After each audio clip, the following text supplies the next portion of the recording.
ಗಳು ಬಹುಶಃ ನಮಗೆಲ್ಲ ಗೊತ್ತಿರತಕ್ಕ ನಮಗೆ 85 ವರ್ಷಗಳಿಂದ ಜಮಖಂಡಿ ಅರ್ಬನ್ ಬ್ಯಾಂಕ್ ಬಹಳ ಪ್ರತಿಷ್ಠಿತವಾಗ ಜಮಖಂಡಿ ಒಳಗ ಬೆಳವಣಿಗೆ ಆಗೈತಿ. ಅದೇ ರೀತಿ ಬಹಳ ದಿನಗಳಿಂದ ಒಬ್ಬ ಮಹಾರಾಜರು ಕಟ್ಟಿದಂತ ಒಂದು ಬಿಲ್ಡಿಂಗ್ ನಿಂದ ಇವತ್ತಿನ ವ್ಯವಹಾರಕ್ಕೆ ಸಂಬಂಧಪಟ್ಟಂಗೆ ಜಾಗ ಸಾಲೋದಿಲ್ಲ ಅನ್ನುವಂತ ಕಾರಣಕ್ಕಾಗಿ ಒಂದು ಹೊಸ ಬಿಲ್ಡಿಂಗ್ ಮಾಡಬೇಕು ಅನ್ನುವಂತ ವಿಚಾರದಲ್ಲಿ ಕಳೆದ 5-6 ವರ್ಷಗಳಿಂದನೇ ಬೋರ್ಡ್ ಅಲ್ಲಿ ಎಲ್ಲರೂ ಚರ್ಚೆ ಮಾಡಿದಾಗ ಜಮಖಂಡಿಯಲ್ಲಿರ್ತಕ್ಕಂಥ ನಮ್ಮ ಏನು ಹಳೆ ಬಿಲ್ಡಿಂಗ್ ಇತ್ತು, ಹಳೆ ಅರ್ಬನ್ ಬ್ಯಾಂಕ್, ಅಲ್ಲೇನೆ ಕೆಡಿಯು ಕಟ್ಟಬೇಕು ಅನ್ನುವಂಥದ್ದನ್ನು ಮುಂಚಿತವಾಗಿ ಯೋಚನೆ ಮಾಡಿದ್ವಿ. ಆದರೆ ನಗರದಲ್ಲಿರ್ತಕ್ಕಂಥ ಹಲವಾರು ಹಿರಿಯರು, ಸಾಹಿತಿಗಳು ಅವರೆಲ್ಲ ಒಂದು ನಮಗೆ ಸಲಹೆ ಕೊಟ್ಟಾಗ ಯಾವಾಗಿದು ಜಮಖಂಡಿ ಒಳಗ ಹಳಿ ಬಿಲ್ಡಿಂಗ್ ತೆಗಿತೀವಿ ಅನ್ನುವಂಥ ಸುದ್ದಿ ಬಂತು.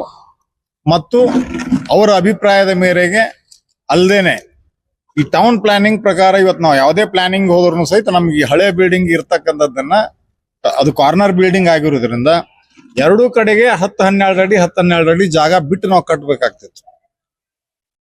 ಆ ಕಾರಣಕ್ಕಾಗಿ ಇಲ್ಲಿ ಬೇಡ, ಹೇಗೂ ನಮ್ಮ APMC ನಲ್ಲಿ ಸುಮಾರು 125/90 ಹಿಂಗ ರೋಡ್ಗೆ 125 ಅಡಿ ಉದ್ದ ಐತಿ, ಡೆಪ್ತ್ 90 ಅಡಿ ಐತಿ.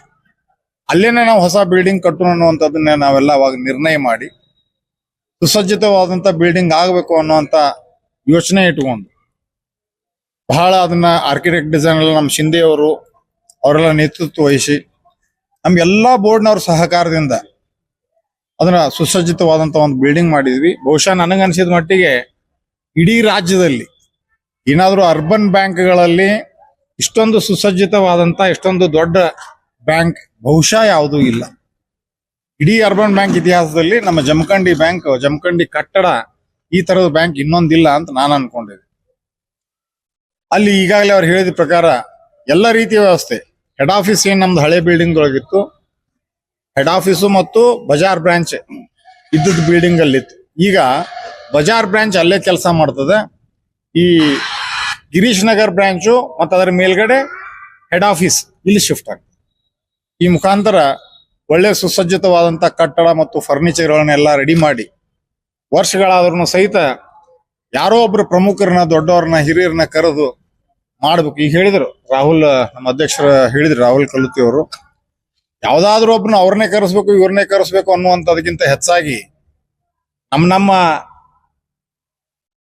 ಇಷ್ಟದ ಪ್ರಕಾರ ಕರೆಸುವಂತದ್ದು ಅದರಲ್ಲಿ ಏನಿಲ್ಲ.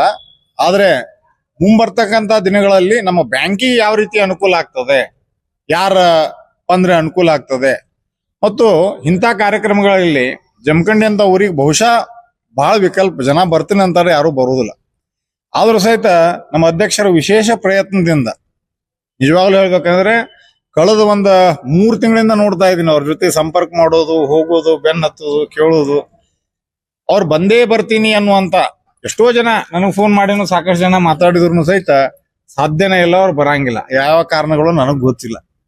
ಆದ್ರೆ ಅವ್ರು ನಿಶ್ಚಿತವಾಗಿ ಅವ್ರನ್ನ ಕರಿಬೇಕು ಅನ್ನುವಂತ ಕಾರಣಕ್ಕೆ ಡೆಲ್ಲಿಯಲ್ಲಿ ಕಾರ್ಯಕ್ರಮ ಇದ್ರು ಸಹಿತ ಬಾಕಿ ಎಲ್ಲಾ ಕಾರ್ಯಕ್ರಮಗಳನ್ನ ಕ್ಯಾನ್ಸಲ್ ಮಾಡ್ಕೊಂಡು ಜಮಖಂಡಿಗೆ ನಾನು ಹೋಗ್ಲೇಬೇಕು, ರಾಹುಲ್ ಸುಮಾರು ದಿವಸದಿಂದ ಬೆನ್ನ ಹತ್ತಾರ, ನನಗೆ ಆಗುದಿಲ್ಲ ಅಂತಂದ್ರು ಡೆಲ್ಲಿ ಕಾರ್ಯಕ್ರಮನ 1 ಗಂಟೆ ಪೋಸ್ಟ್ಪೋನ್ ಮಾಡಿ ಸ್ಪೆಷಲ್ ಫ್ಲೈಟ್ ಮುಖಾಂತರ ಅವ್ರದೇ ತಮ್ಮದೇ ಆದಂತ ಸ್ವಂತ ಖರ್ಚಿನಲ್ಲಿ ಸ್ಪೆಷಲ್ ಫ್ಲೈಟ್ ಮುಖಾಂತರ ಬೆಳಗಾವಿ ಬಂದು, ಬೆಳಗಾವಿಯಿಂದ ಹೆಲಿಕಾಪ್ಟರ್ ಇಲ್ಲಿ ಬಂದು ಕಾರ್ಯಕ್ರಮ ಮುಗಿಸ್ಕೊಂಡು ಸಾಯಂಕಾಲ ಹುಬ್ಬಳ್ಳಿಯಿಂದ ಅವರು ಡೆಲ್ಲಿಗೆ ಹೋಗ್ತಕ್ಕಂಥ ಕಾರ್ಯಕ್ರಮ ಫಿಕ್ಸ್ ಆಗಿದೆ. ಇವತ್ತು ಬೆಳಿಗ್ಗೆನೂ ನಾವು ಸೇರಿದಾಗ ರಾಹುಲ್ ಅವರು ಅದನ್ನೇ ಅಂದ್ರು. ಬಹುಶಃ ಸಾಹೇಬ್ರದ ಬರುವುದ್ರ ಬಗ್ಗೆ ನಾನು ಕೇಳಿದಾಗ ಇಲ್ಲ, ನಿಶ್ಚಿತವಾಗಿ ಬರ್ತಾರ, ಈ ತರ ವ್ಯವಸ್ಥೆ ಇದೆ ಅಂತ ಹೇಳಿದ್ರು. ನಿಜವಾಗ್ಲೂ ಖುಷಿ ಆಯ್ತು. ಎಲ್ಲದಕ್ಕಿಂತ ಹೆಚ್ಚಾಗಿ ಈ ಬ್ಯಾಂಕಿನ ಇತಿಹಾಸ, ಎಲ್ಲ ನಮ್ಮ ಷೇರುದಾರರು, ಎಲ್ಲ ಮೆಂಬರ್ಗಳು, ಸಾಲಗಾರರು, ಡಿಪಾಸಿಟರ್ಸು ಅವರೆಲ್ಲ ಈ ಬ್ಯಾಂಕಿನ ಬೆನ್ನೆಲುಬು. ಅವರೆಲ್ಲ ಒಂದು ದುಡ್ಡನ್ನ ನಾವು ಕಾಪಾಡ್ತಕ್ಕಂಥದ್ದು ಮತ್ತು ಸರಿಯಾದ ರೀತಿಯಿಂದ ನಡೆಸ್ಕೊಂಡು ಹೋಗ್ತಕ್ಕಂಥ ನಮ್ಮೆಲ್ಲ ಡೈರೆಕ್ಟರ್ಗಳ ಜವಾಬ್ದಾರಿ ಇದೆ. 85 ವರ್ಷಗಳ ಇತಿಹಾಸದಲ್ಲಿ ಒಂದೇ ಒಂದು ಕಪ್ಪು ಚುಕ್ಕೆ ಬರಲಾರ್ದಂಗ ಅರ್ಬನ್ ಬ್ಯಾಂಕ್ ತನ್ನ ಘನತೆ, ಗೌರವವನ್ನು ಉಳಿಸಿಕೊಂಡು ನಡೀತಾ ಇದೆ. ಬಹುಶಃ ನನಗನ್ನಿಸ್ತದೆ ಮುಂದೆ ಬರ್ತಕ್ಕಂಥ ದಿನಗಳಲ್ಲಿ, ಇವತ್ತು ತಮಗೆಲ್ಲ ಗೊತ್ತಿರುವ ಪತ್ರಕರ್ತರಿಗೆ, ಇವತ್ತಿನ ಕ್ರೆಡಿಟ್ ಸೊಸೈಟಿ ಸೌಹಾರ್ದಗಳ ಮೇಲೆ ಯಾವುದೋ ಒಂದು ಕೇಸ್ ಇದೆ, ಅದು ಯಾವ ಮಟ್ಟಕ್ಕೆ ಬರ್ತದೆ ಗೊತ್ತಿಲ್ಲ. ಯಾವ ರೀತಿ ಈಗ ಕ್ರೆಡಿಟ್ ಕೋಆಪರೇಟಿವ್ ಸೊಸೈಟಿ ಮತ್ತು ಈ ಸೌಹಾರ್ದಗಳಲ್ಲಿ 14%, 18% ಎಲ್ಲ ಇಂಟ್ರೆಸ್ಟ್ ಹಾಕ್ತಕ್ಕಂಥ ವ್ಯವಸ್ಥೆ ಇದೆ. ಇದನ್ನೆಲ್ಲ ಸರಳೀಕರಣ ಮಾಡಬೇಕು, ಎಲ್ಲಾ ಬ್ಯಾಂಕ್ಗಳದ್ದು ಒಂದೇ ರೇಟ್ ಆಫ್ ಇಂಟ್ರೆಸ್ಟ್ ಇರಬೇಕು ಅನ್ನುವಂತ ಕಾರಣಕ್ಕೆ ಅದು ಕೋರ್ಟ್ನಲ್ಲಿ ಇದೆ, ಇನ್ನೂ ಸ್ಟೇ ಇದೆ ಅದರ ಮೇಲೆ. ಅದೇನಾದ್ರು ಆದ್ರೆ ಅವರು ಎಲ್ಲಾನು 9.5% ಮೇಲೆ ಡಿಪಾಸಿಟ್ ಕೊಡಕ್ ಆಗಲ್ಲ. ಆ ಥರದ್ದೇನಾದ್ರೂ ಆದಾಗ ಆ ಕೋಆಪರೇಟಿವ್ ಬ್ಯಾಂಕ್ಗಳಿಗಿಂತ ಹೆಚ್ಚಾಗಿ ಅರ್ಬನ್ ಬ್ಯಾಂಕ್ಗಳ ಮೇಲೆ ನಮ್ಮ ಲೋಕಲ್ ಜನ ವಿಶ್ವಾಸ ಇಟ್ಟು ಡಿಪಾಸಿಟ್ ಮಾಡ್ತಕ್ಕಂಥ ಕೆಲಸ ಆಗ್ತದೆ. ಮುಂದಿನ ಭವಿಷ್ಯ ಅರ್ಬನ್ ಬ್ಯಾಂಕ್ಗಳಿಗೆ ಉಜ್ವಲವಾದಂತ ಭವಿಷ್ಯ ಐತಿ.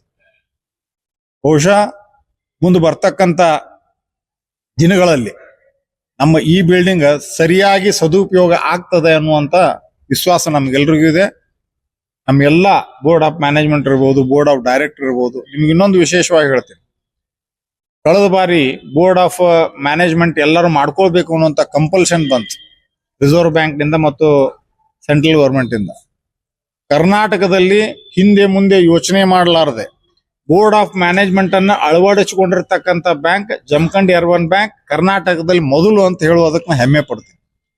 ಯಾವಾಗ ಸರ್ಕಾರ ವಿಚಾರಗಳನ್ನ ಹೇಳ್ತದೆ, ಆ ವಿಚಾರಗಳು ಸರಿ ಅದಾವ, ಇದನ್ನ ಮಾಡೋದ್ರಿಂದ ಏನ್ ಅನುಕೂಲತೆ ಆಗ್ತದೆ ಅನ್ನೋದನ್ನ ನಾವು ಅಭ್ಯಾಸ ಮಾಡಿದಾಗ ನಿಶ್ಚಿತವಾಗಿಯೂ ಬೋರ್ಡ್ ಆಫ್ ಮ್ಯಾನೇಜ್ಮೆಂಟ್ ನಾವು ಮಾಡ್ಕೋಬೇಕು ಅಂತೇಳಿ ಕರ್ನಾಟಕದಲ್ಲಿ ಪ್ರಥಮ ಬಾರಿಗೆ Jamkhandi urban bank board of management ಮಾಡ್ಕೊಂಡಿದ್ವಿ. ಮುಂದೆ ಬರ್ತಕ್ಕಂಥ ದಿನಗಳಲ್ಲಿ ಸಹಿತ ಎಲ್ಲಾ ಡೈರೆಕ್ಟರು ನಾವು ಇಲೆಕ್ಷನ್ ನಿಂದ್ರು ಆಗ ಜಗಳ ಆಡ್ತೀವಿ, ಹೊಡೆದಾಡ್ತೀವಿ, ಟೀಮ್ಗಳಾಗ್ತವೆ, ಪಕ್ಷೇತರ ಬೇರೆ 2 ಟೀಮ್ ಬಿಟ್ಟು 3ನೇದವರು ನಿಲ್ತಾರೆ. ಆದ್ರೆ ಒಂದು ಸಾರಿ ಅರ್ಬನ್ ಬ್ಯಾಂಕಿನ ಒಳಗೆ ಬಂದು ನಾವೆಲ್ಲರೂ ಏನ್ ಡೈರೆಕ್ಟರ್ ಟೇಬಲ್ ಮೇಲೆ ಕೂಡ್ತೀವಿ, ಕೂತ ನಂತರ ಯಾವುದೇ